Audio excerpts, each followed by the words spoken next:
Hola, buenos días para todos. Mi nombre es Gerson Ayala. Mi grupo está conformado por Lineita Tarazona y Cristian Corredor.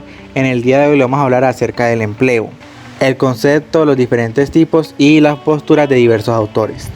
El empleo visto desde una perspectiva histórica. En el mundo precapitalista, el hombre nacía vinculado a algún tipo de actividad relacionada con la que ejercía su propia familia, pero con la aparición del capitalismo se pierde la seguridad en el trabajo. Por primera vez en la historia, la asignación del factor trabajo no quedaba establecida de forma institucional, sino a través de su propio mercado, es decir, la oferta y la demanda de dicho mercado que van a determinar el precio y la cuantía, o sea, el salario y los niveles de empleo y desempleo. Por lo tanto, el comienzo de la era moderna va a marcar la aparición de una demanda de mano de obra por parte de las empresas y también una existencia de cierta cantidad de población que no encuentra un puesto de trabajo y por ende queda en situación de desempleo. Los economistas clásicos pensaron que la existencia de determinados volúmenes de desempleo era algo natural contra lo que no se podía luchar. Por otro lado, la filosofía económico-social pensaba acerca de la intervención estatal en materia económica a supuestos mínimos, pues el incremento del gasto público sería compensado con una disminución de igual cuantía en el gasto privado, con lo cual la actividad económica solo se desplazaría y no se crearía empleo adicional. La única solución frente al desempleo era esperar fases expansivas del ciclo económico y crear las condiciones para un mayor crecimiento, dejando que el mercado fuera responsable último del ajuste entre la oferta y la demanda del trabajo.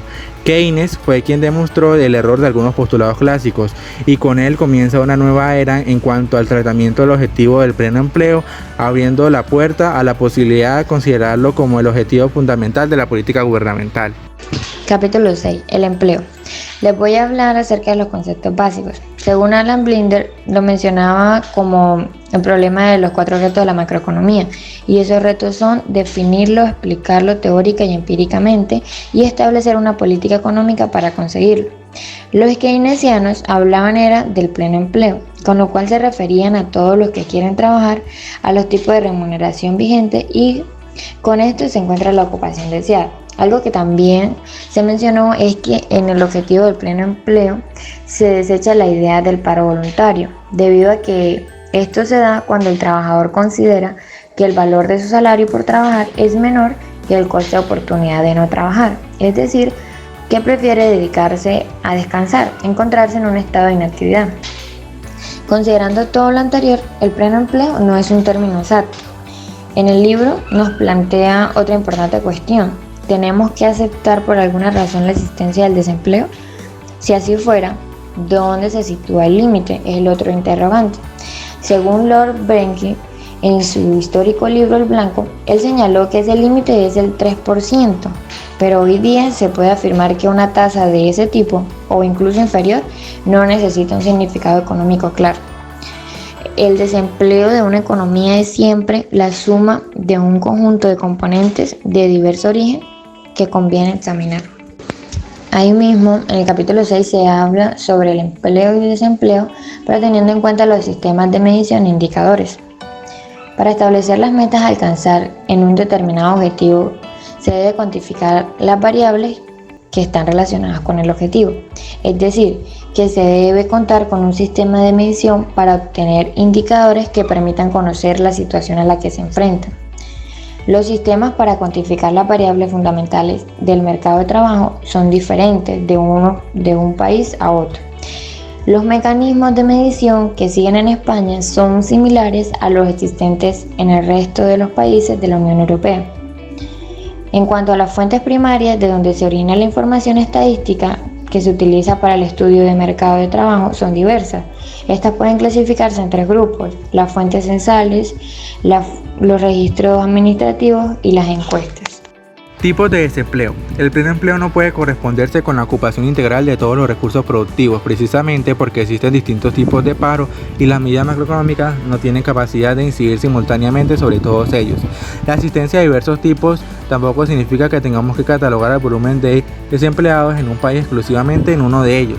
Lo normal es que el desempleo conviva con toda clase de situaciones. En consecuencia, es interesante diferenciar los posibles componentes, porque las soluciones habrán de ser distintas según las causas que lo determinen. Por lo cual el Comité Económico Conjunto del Congreso estadounidense popularizó una clasificación del empleo en 4 tipos. Primero, el desempleo estructural. Este puede afirmarse como aquel que subsiste en el tiempo en ciertas regiones o ramas de actividad como consecuencia de su inadecuada estructura económica. La causa principal de este es la existencia de actividades productivas en región cuyo peso en el conjunto de la actividad económica global determinará asimismo el mayor o menor volumen de este tipo de desempleo.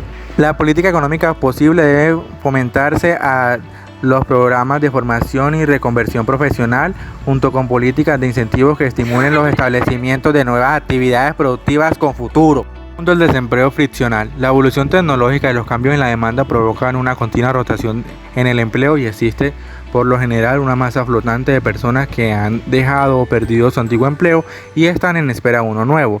La tasa de paro friccional es mayor cuanto más elevada sea la rotación en el empleo, lo cual depende de las circunstancias socioculturales de cada país. La política económica que se debería aplicar sería mejorar los sistemas de información para adecuar de una información más rápida la oferta y la demanda del pleno empleo en el mercado de trabajo.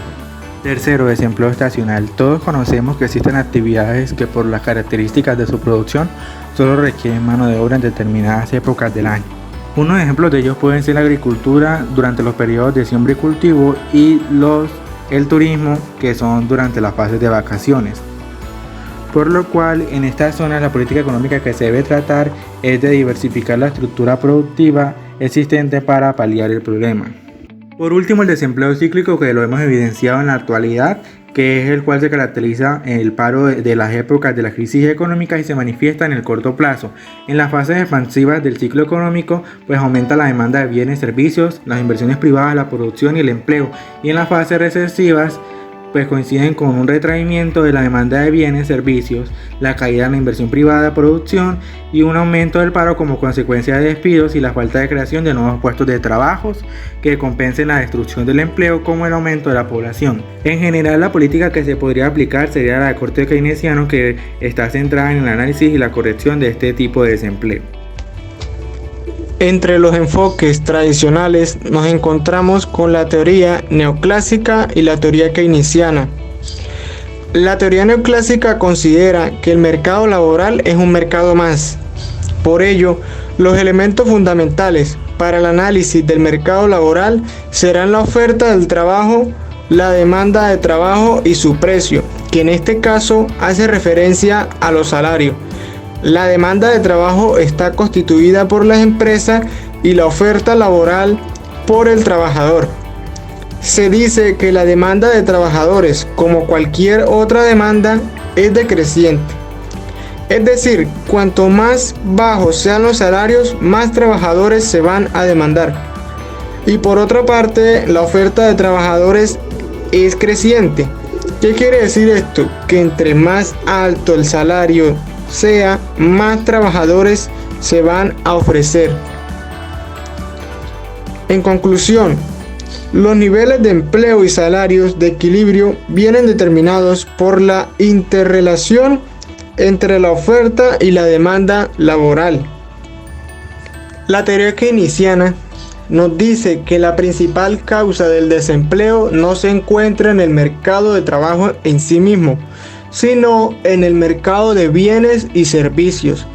Esto se debe a que la cantidad de trabajadores que las empresas están dispuestas a contratar está en función de la cantidad de bienes y servicios que se esperan vender y del precio de los mismos. Es decir, cuando la demanda agregada no es suficiente, la empresa tiende a despedir a sus trabajadores.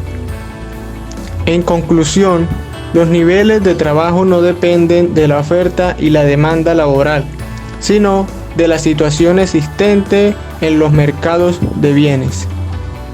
El enfoque institucionalista, por el contrario, nos indica que el mercado de trabajo está definido y limitado por una serie de instituciones que son precisamente las que posibilitan su funcionamiento. Entre ellas se encuentran los sindicatos, las organizaciones patronales y las políticas públicas.